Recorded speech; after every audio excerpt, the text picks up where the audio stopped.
Bonjour à tous et bienvenue sur le plateau de la French Fab. Aujourd'hui, nous allons parler de l'industrie comme terre d'opportunité pour lancer son entreprise ou pour démarrer sa carrière, mais pas seulement. Cette thématique s'adresse aussi à toutes celles et ceux qui envisageraient une reconversion professionnelle, un changement de cap et qui se demandent s'il est possible de se lancer dans l'industrie sans en être issu au départ. Alors finalement, que vous soyez étudiant, jeune actif ou en pleine transition professionnelle, l'industrie peut être un terrain d'opportunité. Et justement, nos invités sont là pour en témoigner. Franck Boulet, bonjour.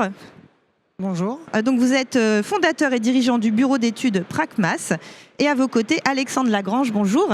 Bonjour Marie-Hélène. Vous êtes entrepreneur dans le domaine de la mobilité innovante avec votre société Emotion.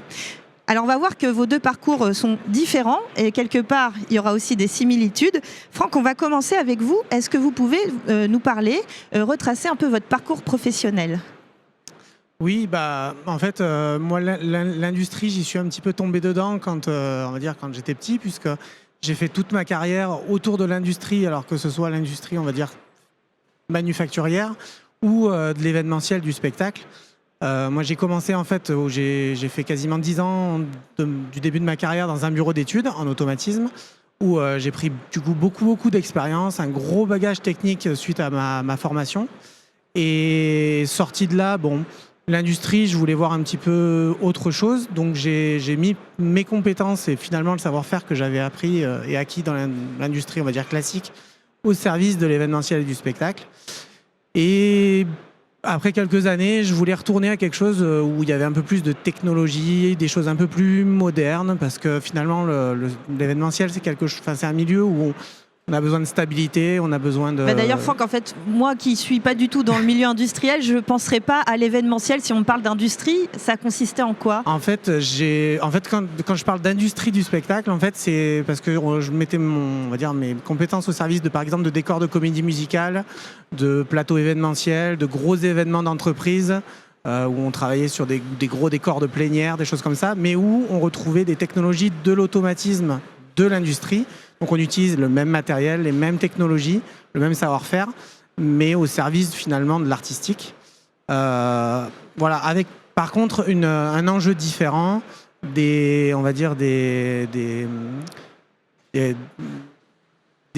enjeux différents aussi, parce qu'on n'a pas le droit de se tromper. Une ligne de production en panne, c'est toujours une pression, il faut que ça redémarre vite, ça coûte cher. Un spectacle dont le décor tombe en panne, en fait, il n'y a pas de temps pour redémarrer. C'est la catastrophe. Voilà. Donc c'est pour ça qu'en fait, j'avais fait un petit peu le tour du bocal, en fait, j'aime bien appeler ça comme ça. Et je voulais retourner à quelque chose où justement, on avait plus de technique, plus de challenge technique.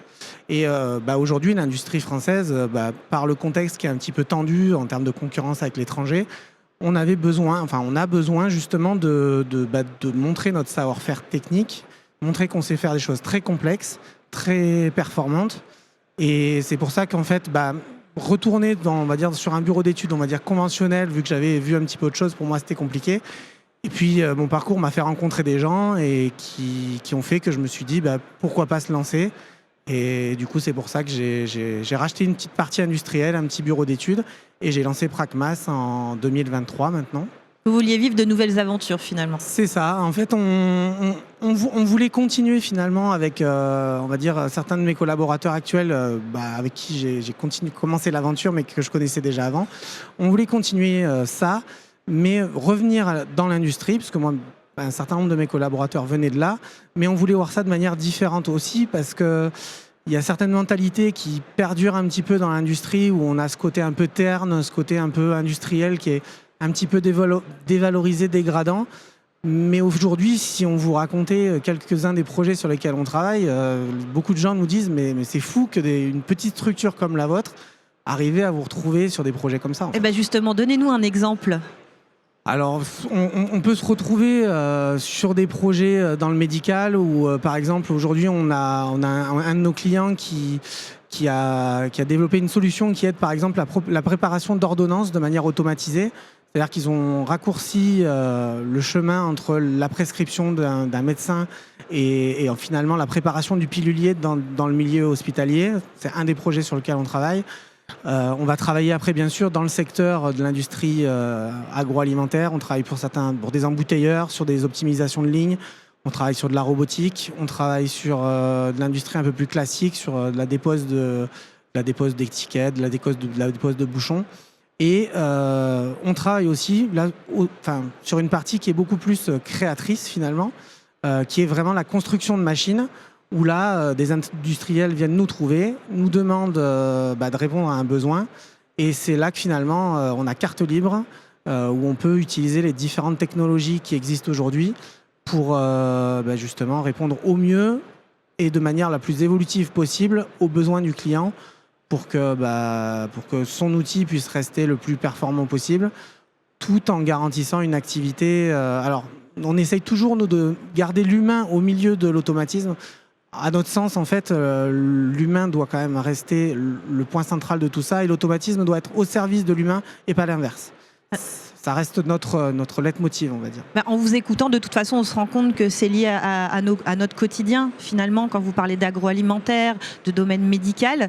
Qu'est-ce que ça fait de participer justement à améliorer ce quotidien ? En fait, quasiment l'ensemble de mes collaborateurs pourront vous le dire. En fait, quand vous passez devant quelque chose, on va dire un objet de tous les jours, et que vous vous dites, on a réussi, on a apporté notre pierre à l'édifice pour faire que ce produit du quotidien, déjà qu'il soit fabriqué dans des bonnes conditions. Alors si on arrive à faire en sorte qu'il soit fabriqué sur le sol français, alors là c'est le Graal. Jackpot. Voilà. mais surtout, c'est quand même une certaine fierté quand vous passez devant quelque chose et que vous vous dites, moi j'ai apporté ma pierre à l'édifice à ce truc-là, même si bien souvent en fait nos réalisations s'intègrent au milieu d'un ensemble encore plus complexe. Mais ça a quand même, on est quand même dans une société où beaucoup de choses sont fabriquées de manière automatisée, de manière mécanisée, et on se rend pas compte, très difficilement compte finalement que quasiment tous les objets qu'on touche ont été fabriqués par une machine. On l'a oublié, je pense, c'est comme ça qu'on peut le résumer. Et de se dire, en fait, derrière chacune de ces réalisations automatisées, quand il y a une action, on va dire, humaine, surtout si c'est vous qui en êtes à l'origine, c'est une petite fierté quand même. Voilà, surtout quand vous voyez les technologies qui sont déplacées, mises en œuvre. Voilà, on le soupçonne pas toujours.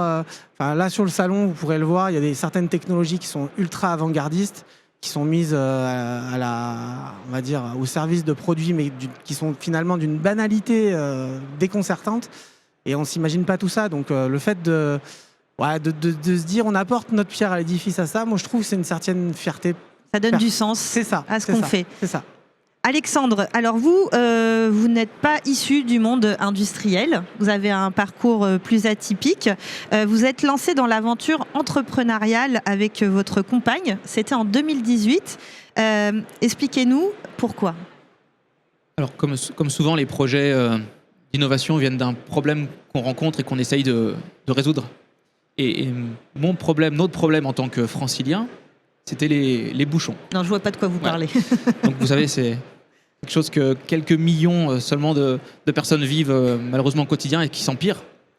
Et nous, l'idée, c'était de dire comment on va pouvoir s'extraire un petit peu de tout ça en habitant en banlieue et en devant traverser la capitale pour aller travailler. Et un des premiers réflexes, comme beaucoup, c'est peut-être d'essayer de faire du 2 roues motorisé pour pratiquer ce qu'on appelle l'interfile, mais qui reste une pratique, même si elle est aujourd'hui légale, et encadrée, qui reste dangereuse. Qui est dangereuse, oui. Voilà. En tout cas, il y a un certain niveau de dangerosité en 2 roues d'une manière générale. Mais malgré tout, je tente en 2015 et je fais une année complète en 2 roues. Alors c'était un 2 roues électrique. Et là, cette année-là, j'ai 2 accidents. Donc en hiver, dont un qui aurait pu être fatal. Et là, on se dit, mais comment est-ce qu'on pourrait imaginer un véhicule qui soit agile comme une moto, mais qui apporte de la sécurité et du confort? Et ça, c'est le point de départ de la réflexion. Mais une fois qu'on a dit ça, c'est bien gentil, mais il faut le faire. Oui, il n'y a plus qu'à, comme voilà. On dit. Et donc, c'est une des premières choses importantes. On se met à chercher qui pourrait nous aider à concevoir un véhicule comme ça. Moi, je suis de formation ingénieur, mais pas dans le domaine mécanique. Donc j'ai pas forcément la compétence à la base pour imaginer ce genre de système qui doit s'incliner en virage, être extrêmement fin avec une carrosserie. C'est quelque chose d'assez complexe techniquement. Et puis j'imagine dans votre entourage, vous n'aviez pas forcément déjà des connaissances dans ce domaine-là. Du Non. coup, comment vous avez fait? Alors, on a cherché rapidement sur Internet à la base, 2015, 2017, 2016, je cherche et puis je tombe sur une vidéo sur YouTube avec un créateur polonais. Et le gars, donc c'est un créatif, il fait des structures, des petits véhicules et il poste peut-être en 2016 une vidéo de son prototype. Et alors il est tout seul dans son coin, hein, il a un atelier et il a montré ce petit véhicule à 4 roues qui s'incline, pas de carrosserie encore à l'époque.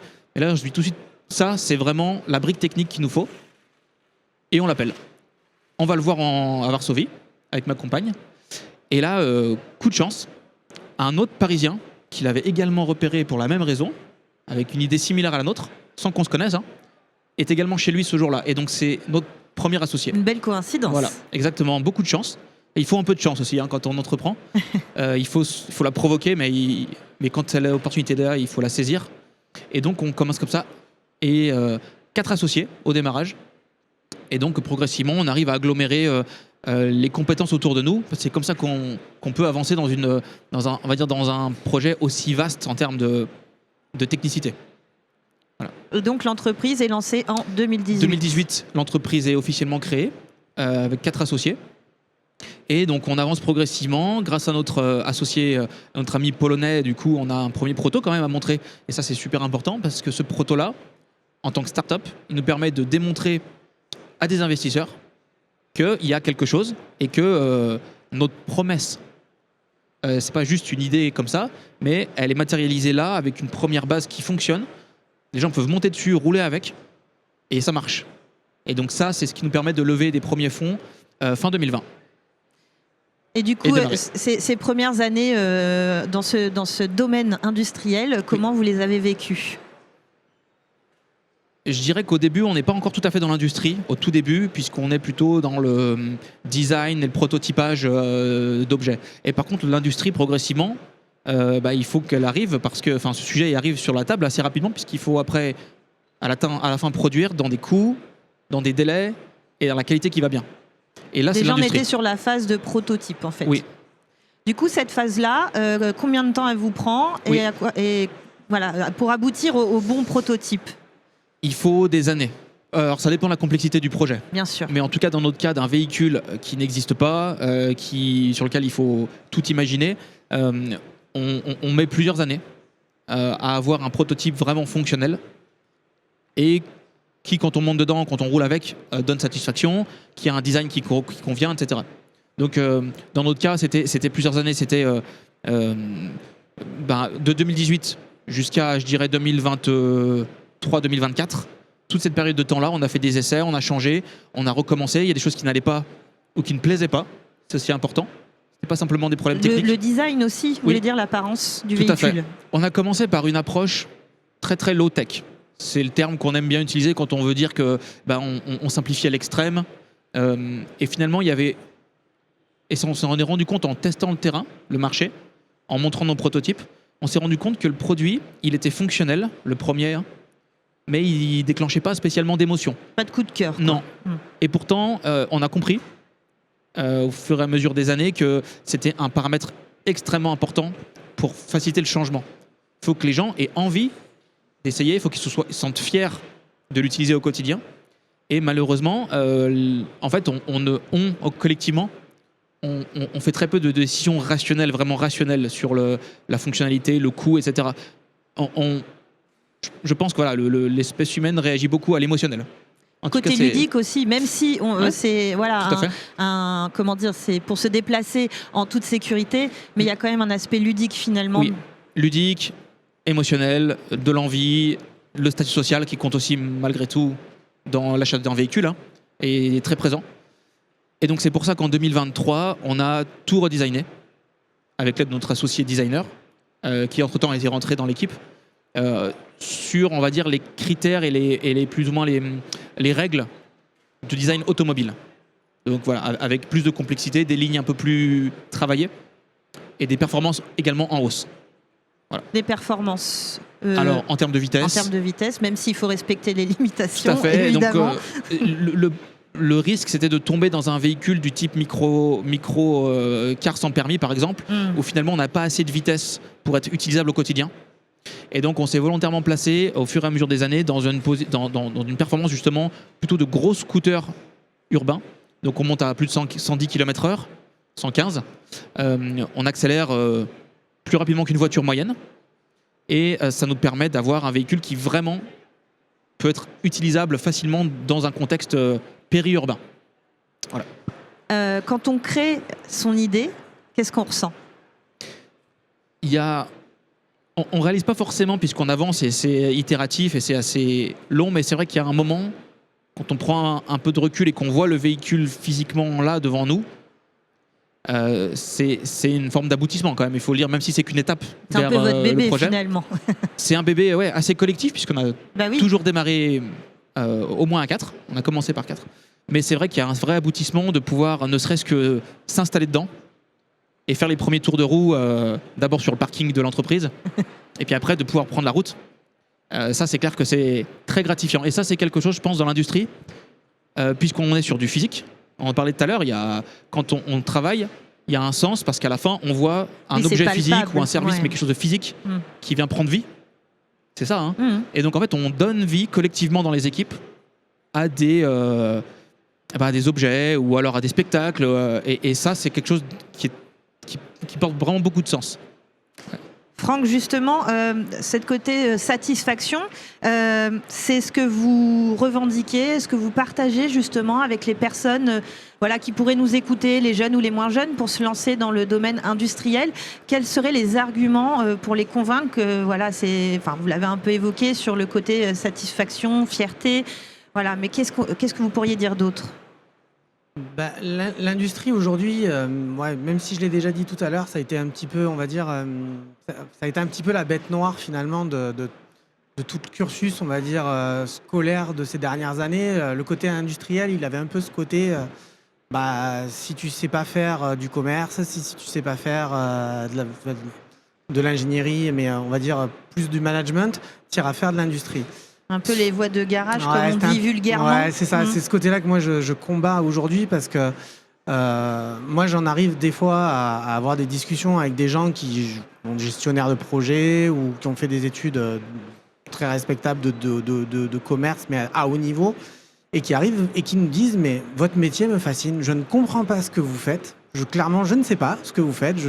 Par contre, ce qui me fascine, c'est le résultat. » Et en fait, c'est là que moi, j'essaye aujourd'hui de défendre un petit peu ce côté, de dire, en fait, s'il n'y a pas des gens, à un moment donné, qui sont là pour savoir comment marchent les choses, même si on est dans un monde ultra connecté, ultra automatisé, où tout semble simple, mais en fait, tout ce qu'on utilise au quotidien n'est pas simple. Et surtout dans la réalisation, en fait, du coup, très concrètement, quelles missions au quotidien dans votre métier peuvent être vraiment stimulantes ? Moi, la création. En fait, on a plein d'activités de tous les jours. Il y a la programmation. En fait, c'est quelque chose qui est très à la mode. On entend beaucoup d'applications d'IA ou de ce genre de choses qui disent le no-code va faire disparaître le métier d'automaticien ou d'informaticien.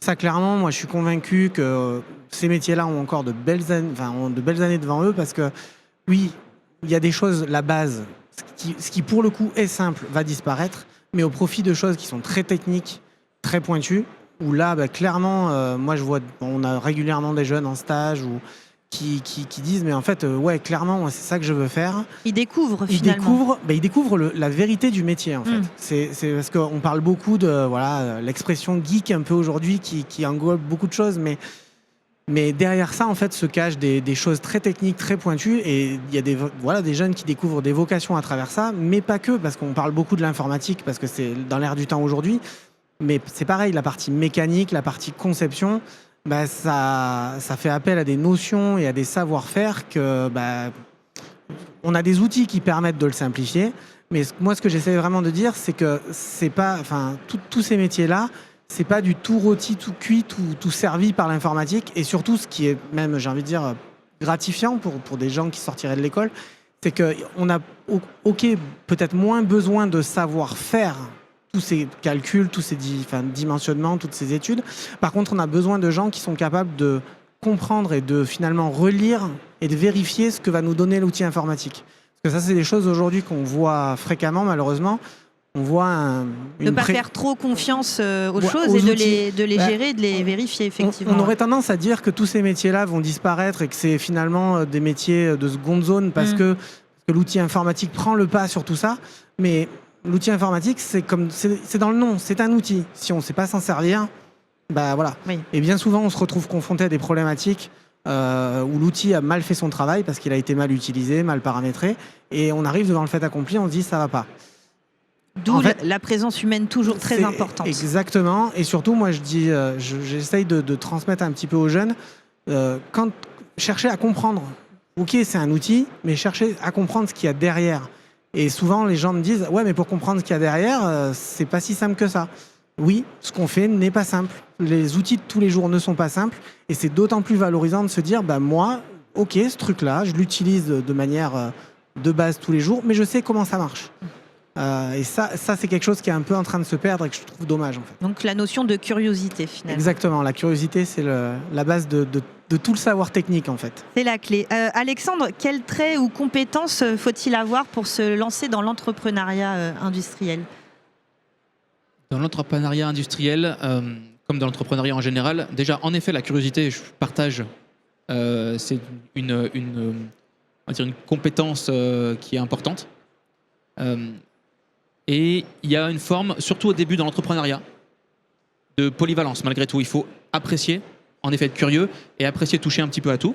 Parce qu'au début, dans les petites équipes, on démarre toujours par une petite équipe, on doit toucher à tout. Couteau suisse. Voilà, couteau suisse. Après, par contre, il y a la suite. Si on veut commencer à grandir et que le projet avance, il faut aussi savoir et accepter de déléguer les choses. Et donc de trouver les bonnes personnes qui vont venir compléter l'équipe avec leur savoir-faire et accepter du coup de leur déléguer. Et c'est comme ça après qu'on arrive à grandir vers une organisation qui est, je dirais, autonome.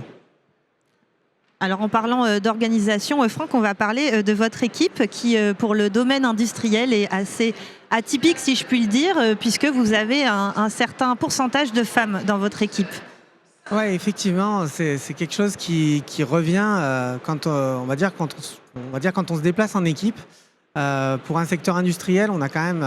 C'est-à-dire qu'on vous fait la remarque, quoi, c'est ça ? Ça arrive souvent où les gens nous disent c'est pas commun de voir que dans une équipe technique, vous avez... alors sur la partie technique, on est à l'équilibre parfait aujourd'hui. Hein. On est 5 personnes, on a 2 personnes en technique qui sont des femmes et 2 personnes qui sont des hommes. Et c'est vrai que souvent les gens nous disent c'est peu commun. Mais moi, je trouve qu'au quotidien, en fait, ça permet d'avoir une certaine harmonie et au niveau de l'ambiance, ça crée un espèce de climat finalement qui est confortable et qui fait qu'on est tous dans la bonne humeur et que ça se passe très bien. Voilà. La mixité, c'est une bonne chose. Exactement, exactement. Vous avez également une alternante, Franck, chez vous. Quelles sont ses tâches et qu'est-ce qu'elle apporte à l'entreprise ?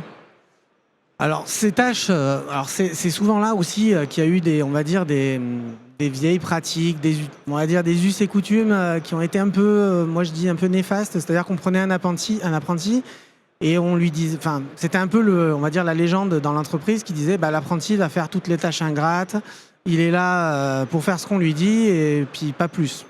Ça, moi, je trouve ça dommage parce qu'un apprenti, finalement, c'est un salarié comme un autre. Il a les mêmes droits que n'importe lequel des salariés. Il participe à la société. Exactement, mais en bien comme en mal. C'est-à-dire qu'on doit lui faire partager effectivement la réussite, les échecs aussi quand il y en a, parce que souvent, on parle des réussites, mais on ne parle pas toujours des échecs, mais ça arrive.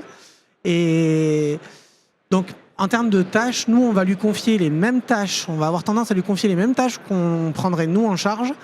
Mais par contre, toujours avec cette bienveillance de dire, cette personne, elle est là, pour s'intégrer à l'équipe, pour nous aider, mais elle est surtout là pour apprendre. Et c'est là que, pour moi, la bienveillance de la transmission du savoir et de la connaissance, elle est importante. Parce que c'est la fameuse légende urbaine un peu négative dont je parlais tout à l'heure, c'était de ne pas se dire, on prend un apprenti, c'est un peu le refrain, la main-d'œuvre pas chère. Mais pour moi, un apprenti, c'est pas ça. C'est vraiment, ça ne devrait pas être vu comme ça. Ça devrait être vu vraiment comme quelqu'un, comme les forces vives d'une société en devenir. Voilà. Et vous, de participer justement à son évolution ou à ce départ dans sa vie professionnelle, qu'est-ce que vous ressentez dans cette transmission ? En fait, moi, j'ai toujours eu envie finalement de transmettre ce que moi j'ai eu la chance de voir sur le terrain, parce que quand j'étais en bureau d'études, en fait, j'ai vraiment roulé ma bosse partout, dans tous les domaines et partout dans le monde. Et j'ai envie j'ai envie de transmettre ce que j'ai vu, justement pour dire, vous allez voir, la technique et l'industrie, c'est pas nul. On voit des choses super intéressantes, mais ça, c'est vrai que quand on est apprenti, c'est délicat au départ parce que on arrive souvent sur des installations qui sont très complexes, très lourdes, qu'on n'a pas forcément le bagage technique et humain. Peut être intimidé aussi. Ouais, voilà, mais carrément, techniquement intimidé, on va dire. Et donc, le fait de partager tout ça et d'accompagner, moi je sais que c'est souvent quelque chose qu'on fait, qu'on lui dit, écoute, viens avec nous, tu vas pas forcément être la pièce maîtresse de l'opération, mais au moins tu vas voir. Observateur. Exactement. Ça n'empêche pas qu'elle participe, il n'y a pas de souci, mais déjà de démystifier le truc. En fait, c'est souvent ça qui revient, le refrain qui revient de la technique, c'est souvent dire « Ah ouais, mais c'est super complexe ». Alors, en fait, souvent, les choses les plus complexes ne sont qu'un empilement de choses simples. Et c'est pour ça que je trouve que l'alternance, c'est clairement le bon modèle, parce que ça permet de mettre toutes les petites briques. Être bon pédagogue aussi, finalement, de votre côté. Oui. Alors, ça, le côté pédagogie, j'ai envie de dire, c'est le côté humain. C'est-à-dire qu'il y a des gens qui l'ont, des gens qui l'ont moins. Mais ça, j'ai envie de dire, on ne peut pas juger les gens là-dessus. C'est comme ça. Mais en tout cas... moi, je pense que c'est comme ça, on va dire en transmettant le savoir pratique passé finalement, qu'on arrivera à former les générations futures. Alexandre, aussi, dans votre département d'origine, l'Ain, vous participez aussi à des salons et ateliers justement dédiés aux jeunes. Oui, parce qu'effectivement, l'industrie a un enjeu de se faire connaître, de mieux se faire connaître. On sait que quand les jeunes osent y venir, en général, la majorité y reste. Parce qu'ils s'y sentent bien, il y a de quoi se réaliser vraiment dans ce genre de métier. Et donc dans le département de l'Ain, qui est le premier département industriel de France, en termes de nombre d'emplois notamment, et on a cet enjeu évidemment de recruter. Il faut qu'on réussisse à faire venir les jeunes. Et du coup, dans notre département, dans la zone du département qui s'appelle le Bugey Sud, donc on a à l'extrême sud du département, avec le club d'entreprise local qui s'appelle Bugey Développement, les bonnes volontés donc local entrepreneurial, construisent ensemble tous les ans un salon qui s'appelle Destination Entreprise et qui reproduit on va dire une usine imaginaire dont le thème depuis 2 ans est notre véhicule. Ça permet de parler aux jeunes. Et donc ils viennent pendant 5 minutes par stand pour découvrir chaque métier. Donc avec une approche extrêmement ludique et rapide finalement. Et l'idée c'est qu'ils ressortent avec une opinion, une sensation positive des métiers de l'industrie. Et on aura gagné notre pari si effectivement il y en a quelques pourcents de plus qui peuvent par exemple choisir un stage dans l'industrie à la fin. Ils sont en 4e quand ils viennent chez nous. D'accord. Voilà. Et du coup il y a des essais transformés, si je puis dire. Alors on le sait, c'est difficile à mesurer, oui. Mais on sait parce que on voit revenir certains jeunes en stage. On sait que d'après leurs témoignages, certains ont osé demander le stage parce c'est vrai que l'industrie peut être impressionnante et un peu intimidante. Mais on a des grosses boîtes dans le département comme Volvo et d'autres. Et c'est vrai qu'ils osent finalement, après ce salon plus, poser un CV. Et donc ça, c'est une bonne nouvelle. Et en effet, donc ça nous motive à continuer. Ça, c'est des belles démarches en tout cas. Franck, quand vous avez débuté, si on peut revenir à vos mémoires au début de votre parcours professionnel, aujourd'hui, il y a quand même beaucoup de choses. On sent qu'il y a quand même un vent de renouveau sur l'industrie, une envie en tout cas, de montrer que ce domaine est innovant. On peut s'y épanouir et vraiment être, il y a un côté merveilleux en fait finalement très très créatif. Par rapport à ce que vous avez vécu au début de votre carrière, qu'est-ce que vous notez aujourd'hui de différent et de positif ?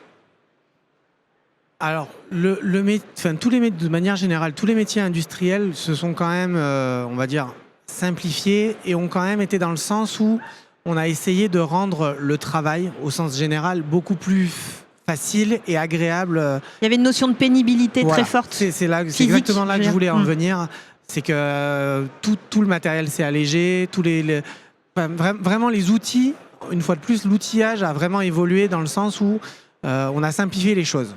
C'est peut-être aussi de là que venait un petit peu ce côté négatif à l'époque, mais aujourd'hui, beaucoup de choses ont évolué dans ce sens-là. Et j'ai envie de dire heureusement, parce qu'effectivement, il y a des choses qui se pratiquaient au début de ma carrière, il y a maintenant plus de 20 ans, qui aujourd'hui n'ont totalement disparu, où on prend beaucoup plus en considération la condition humaine, la pénibilité. Je pense aussi le côté environnemental aussi, qui est important dans l'esprit de beaucoup de jeunes aussi, parce que c'est vrai que des gens qui ont une quarantaine d'années, au début de leur carrière, le côté environnemental On n'en n'était parlait pas. pas du tout. Aujourd'hui, c'est un élément qui est tout aussi important que la pénibilité, que le social de manière générale. Et ça change. Ça évolue. Les mentalités ont beaucoup évolué de ce côté-là. Même les industriels, de manière générale, aujourd'hui, quand on conçoit une nouvelle machine, un nouveau produit, alors on pense à la fonctionnalité forcément, mais on pense aussi à l'impact social et environnemental. Tout le temps, c'est omniprésent. Ça, c'est des notions présentes dans votre entreprise. Alors complètement. Nous, aujourd'hui, de par le parcours des uns et des autres, on a cette fibre un petit peu écologique, RSE, on va le dire, c'est le terme un petit peu moderne, qui fait qu'on essaye toujours de placer au centre de toutes les activités qu'on va avoir l'écologie, tant qu'on peut. Alors des fois, c'est des petits gestes, mais c'est là que j'ai envie de dire, si tout le monde faisait un petit geste à sa portée, ça serait un énorme geste. Les petits ruisseaux font les grandes rivières. Exactement. Et après, c'est là que moi, j'essaye justement de faire en sorte qu'il y ait toujours une très bonne ambiance au travail, plutôt une cohésion d'équipe où on est là pour travailler. Mine de rien, on passe 2/3 de notre temps sur notre lieu de travail, à peu près, c'est à peu près le ratio. Moi, aujourd'hui, ça m'attriste beaucoup de savoir que des gens, en fait, on parle de job alimentaire. Sans passion, sans conviction. C'est ça. Et c'est pour ça que je me dis que des jeunes viennent justement sur des salons qui prennent le goût de l'industrie, de la technique de manière générale, pour faire naître des vocations. Moi, je dis, si on y arrive, ne serait-ce que sur 10% des jeunes, ça serait déjà énorme en fait. Alors, je vais vous poser la question à tous les deux. Mais les jeunes sont quand même victimes d'a priori, des nouvelles générations qu'on dit pas disposées à travailler, pas disposées à faire les choses. Vous, dans votre quotidien, dans les différents événements auxquels vous pouvez participer, comment vous percevez cette jeunesse ? Je ne pense pas qu'elle soit très différente des jeunesses précédentes. On a tous été victimes d'a priori quand on était jeunes.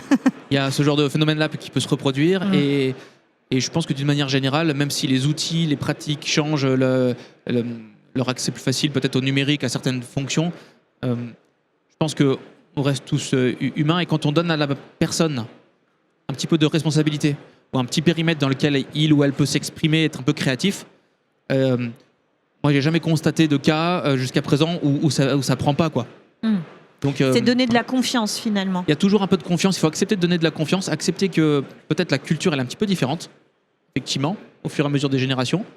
Il y a peut-être un pas à faire dans les deux sens. C'est ce que j'allais vous dire. Peut-être à nous aussi de s'adapter à leur manière d'être. En partie. Essayer d'expliquer aussi quelles sont les pratiques de l'entreprise, parce que la culture d'entreprise, c'est forcément la culture dans le milieu éducatif et autres. Et donc, ils ou elles ont aussi à faire un pas vers ça. Mais globalement, je pense que c'est un travail à faire dans les deux sens. Et s'il y a de la confiance et qu'effectivement, comme il était dit, on leur donne aussi la possibilité d'avoir un travail ou une mission un peu épanouissante et pas simplement faire ce que les autres ne veulent pas faire. Là, dans ce cas-là, c'est donnant-donnant. Il y a toutes les chances que pour moi, ça puisse réussir. Franck, votre alternante, son prénom dans votre entreprise ? Marie, elle s'appelle Marie. Marie. C'est une fille. D'accord. Et donc, quel retour vous avez de Marie déjà ? Est-ce qu'elle a choisi vraiment ce domaine de compétences précisément pour son alternance ? Ou est-ce qu'elle l'a découvert et qu'est-ce qui en ressort ? Alors, si je dois parler 2 secondes de Marie, c'est un profil qui est atypique et qui est l'exemple, j'ai envie de dire, parfait d'une réorientation vers l'industrie qui n'était pas du tout prévue, puisqu'à la base, elle était plus partie dans le domaine, on va dire, de l'écologie et de la biologie. Et en fait, elle s'est un peu réorientée en cours de parcours. Elle a fait un stage chez nous, un premier stage, qui lui a permis de découvrir finalement ce que c'était que le métier de la technique et de l'industrie. Et au bout de ce stage, elle avait déjà une petite idée de vers là où elle voulait se diriger, mais clairement, ce qui s'est dégagé de là, c'est que ça a enfoncé le clou sur sa volonté à vouloir se réorienter vers le métier finalement de l'automatisme, parce qu'elle est encore là aujourd'hui avec nous. Mais c'est toujours pareil en fait. Je pense que c'est une notion de transmission de du savoir et peut-être aussi de là où on tombe quand on fait son alternance, sa formation, les gens qu'on rencontre. On parlait d'humain, en fait, c'est typiquement une histoire de rencontre finalement. En fait, je pense que ça y joue pour beaucoup, parce que même on en discute ensemble régulièrement, et elle me dit, moi, mes camarades de classe, ils sont dans des sociétés où le travail, en fait, ce qui transpire de son discours, c'est que finalement, la hiérarchie de ses camarades est beaucoup moins confiante. Et donc, du coup, tout est beaucoup plus maîtrisé, tout est beaucoup plus, on va dire, sous contrôle, sous cloche. Alors que peut-être qu'en donnant un tout petit peu plus de liberté, mais la liberté, moi je dis toujours, la confiance n'exclut pas le contrôle en fait. Bien sûr. Donc, de l'accompagnement plutôt que on va dire, de la direction, ça donne peut-être un peu plus d'envie, et effectivement, ça passe par la confiance, parce que c'est vrai que cette jeune génération, elle a quand même, on va dire, pas mal souffert par les différents événements, que ce soit de la santé, le Covid, tout ça, ça a vraiment redistribué beaucoup les cartes. Et aujourd'hui, c'est une génération en fait qui est on va dire en déconnexion, que ce soit avec même ma génération. Je suis assez bien bien placé pour en parler, parce que c'est des discussions qui reviennent souvent en fait entre les chefs d'entreprise, mais souvent ça passe par il faut leur donner, je pense, la clé du truc, je pense, c'est leur donner envie de venir tous les matins. Moi, c'est ce que je dis à tout le monde, toute mon équipe, je leur dis, mais moi, si le matin je vous vois arriver avec la banane au travail, j'ai déjà fait la moitié de mon travail de la journée. Est-ce que vous sentez que pour cette génération, il faut du sens en fait dans ce qu'on fait ? Je pense que c'est clairement la clé du problème. C'est qu'ils ont été immergés depuis une période où on se forme en tant qu'adulte, c'est-à-dire on sort de l'adolescence, on arrive dans la vie d'adulte, et ils sont dans un monde où on leur a dit la santé, du jour au lendemain, tout peut s'arrêter, le chômage, on n'en parle pas, les niveaux de salaire, on va dire le climat géopolitique. C'est assez anxiogène, c'est vrai. C'est très anxiogène. Et ils se disent, mais à quoi bon ? Parce que vous, en fait, ils nous ont eu un petit peu comme modèle. Et ils disent, mais vous êtes quand même, entre guillemets, plus dégourdis, vous avez plus d'expérience que nous, et aujourd'hui, on en est là. Nous, tout le monde passe notre vie à nous rabâcher qu'on n'a pas d'expérience, qu'on ne sait pas faire et qu'on a tout à découvrir, mais qu'est-ce qu'on va faire ? Et je pense que c'est là où il peut y avoir conflit, c'est que si on ne les intéresse pas en leur disant, mais vous êtes les forces vives de demain, en fait, je me mets à leur place quelque part. Mais quel est l'intérêt en fait de s'engager ? Si on ne se sent pas écouté, valorisé, voilà, il faut tendre les mains. Exactement. Après, effectivement, là où je suis aussi d'accord, c'est que on est tous passés par là, on a tous eu 20 ans, et à un moment donné, on se dit, voilà, pour prendre une expression d'aujourd'hui, flemme, quoi. Voilà. et en fait, ce comportement-là, par des gens qui ont un peu plus, on va dire, de bouteille, il peut être souvent mal perçu. Mais je pense que la solution, elle est là aussi. Il faut qu'on fasse un pas vers eux, qu'ils fassent un pas vers nous. Et bien souvent, la solution, elle est entre les deux, en fait. C'est toujours pareil. Alors, Alexandre, on va revenir sur votre parcours. Vous êtes dans une phase très importante, je crois, l'industrialisation. Ouais, en effet, là, on est dans le prototypage et quelque part derrière nous, puisque le véhicule qui est là sur le stand de la French Fab fonctionne. Mais maintenant, alors au début, on avait un enjeu de démontrer que ça pouvait marcher. C'est l'intérêt d'un prototype. Maintenant, on a d'autres enjeux. C'est fait. Mais on a d'autres enjeux qui sont très importants et qui sont nécessaires pour arriver à réussir notre pari. C'est qu'il faut que ça marche encore. Il faut que ce soit faisable dans des coûts qui sont acceptables. Que les gens puissent se l'offrir. Il faut que la qualité soit au rendez-vous. Et il faut qu'on soit capable d'en faire assez en termes de volume. Donc des gros enjeux là. Des gros enjeux, donc tous les enjeux de l'industrie. Et donc ça, c'est le gros morceau sur lequel d'ailleurs on est accompagné par BPI. Il y a, je ne sais pas si vous le savez, mais il y a un processus, un accélérateur industriel qui s'appelle Neo Startup, donc dans lequel nous on est incubé aujourd'hui.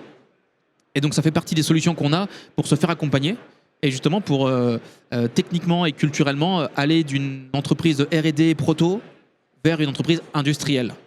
Et donc ça c'est votre actualité pour 2026. Oui, tout à fait, toute l'année. Et donc depuis un an déjà, une bonne année et encore toute cette année, on est dans ce processus qui vise à complètement reconcevoir le véhicule, garder la forme, garder les fonctions, mais être capable de le reproduire en série, et puis structurer l'entreprise qui va autour, avec une organisation qui va bien, avec des personnes en production, etc., pour aller vers ce stade de maturité. Et puis à terme, des livraisons, des premières commandes. Exactement, en 2027. Le but, Oui. c'est quand même ça, c'est que si on a envie de réussir notre pari et d'avoir de l'impact, c'est ça aussi qu'on peut vendre aux jeunes. Hein. C'est-à-dire qu'on entreprend parce qu'il y a un sens derrière. Et le sens, c'est de décarboner les mobilités, libérer nos villes des bouchons. Oui, il y a le côté sécurité, mais il y a aussi tout le côté décarbonation, effectivement. C'est ça, c'est un ensemble en fait. Et on arrive avec un projet qui a du sens, donc forcément, ça, c'est motivant, mais derrière, si on veut avoir un vrai impact, il y a un moment donné, il faut que l'industrialisation, elle passe à l'échelle, c'est-à-dire qu'il y en ait assez qui roulent dans nos rues pour avoir un effet. Et alors, au niveau des commandes? Alors, on est dans les précommandes actuellement. Okay. Depuis même octobre, on a déjà plusieurs centaines de précommandes sur ce qu'on appelle le B2C, donc c'est les clients particuliers. Sans surprise, beaucoup de Parisiens et de Parisiennes. Tiens donc. N'est-ce pas? Et également des B2B qui sont, du coup, pour le coup, soit des distributeurs pour d'autres pays européens, voire au-delà, et des cas d'usage pro. Alors, on va avoir du mototaxi, de la livraison du dernier kilomètre. On va avoir des agents immobiliers. Voilà. Partout où il y a besoin de gagner du temps dans les déplacements, pro ou perso, et où on veut garder de la sécurité, l'idée, c'est qu'on apporte une solution. Voilà. Donc, 2027. Très bien. Voilà. Et fin 2026 pour les essais. Ça, c'est une date importante pour nous. En octobre. Très bien. En tout cas, vous allez les faire sur région parisienne, région lyonnaise, plus proche de chez nous, dans l'Ain. Il y aura des essais ouverts au public, donc en priorité aux personnes ayant précommandé, mais pour que les gens puissent mettre la main sur le guidon et faire leur premier tour de roue pour tester le véhicule. Super. Écoutez, on vous souhaite plein de bonnes choses pour cette année, Merci. que tout se déroule, que tout roule bien, tiens, pour faire un petit jeu de mots. On est bientôt à la fin de notre séquence. On va peut-être juste pour résumer les deux thématiques. Alexandre, en quelques mots, pour lancer son entreprise dans l'industrie, les conseils d'Alexandre aux gens qui nous écoutent. Je rajouterais sur être curieux, savoir s'entourer. Ça c'est sûr. Et donc aller voir les bonnes personnes. Ne pas hésiter aussi, ça on n'en a pas parlé, mais ça nous a été beaucoup utile, à aller voir des entreprises locales, peut-être industrielles, des PME. Il y a de la solidarité locale. Tout à fait. Pour démarrer, typiquement, l'exemple que je pouvais donner, c'est une entreprise qui fait des carrosseries, nous a ouvert ses portes au tout début de notre projet et pour un prix dérisoire, nous autorisait à utiliser ses installations, coachées par ses équipes. Et ça nous a permis de sortir notre première pièce de carrosserie alors qu'on n'avait pas du tout les moyens de s'acheter les équipements. Cette entreprise s'appelle Comitech. Et donc voilà, c'est un exemple qui nous a beaucoup aidé pour démarrer. Voilà. Donc s'accompagner des bons partenaires. Aller voir les PME locales dans son réseau, essayer de s'interfacer. Les compagnons de route sont importants dans une aventure, c'est comme ça qu'on réussit. Franck, pour résumer, les mots de la fin, et si ton premier job était dans l'industrie, on s'adresse à la jeunesse, qu'est-ce que vous pourriez dire en tant que patron ? J'ai envie de dire, et si ton premier job était dans l'industrie, ça serait une formidable aventure qui commencerait, voilà, si je dois le résumer comme ça. J'ai envie de dire, après, c'est forcément, tous les métiers industriels doivent être des métiers passion. Moi, je ne connais aujourd'hui personne qui a commencé dans l'industrie, qui est toujours 10 ans ou 15 ans après, s'il n'aimait pas ce qu'il faisait au départ. Après, par contre, faut se décoller de cette image de l'industrie noire qu'on voit, la vieille industrie, voilà. C'est plus les mines de charbon, c'est terminé. L'industrie aujourd'hui, c'est quelque chose de moderne, de connecté, d'innovant, de virtuel et plein d'avenir. Il faut juste s'en donner les moyens et venir s'y intéresser et être curieux.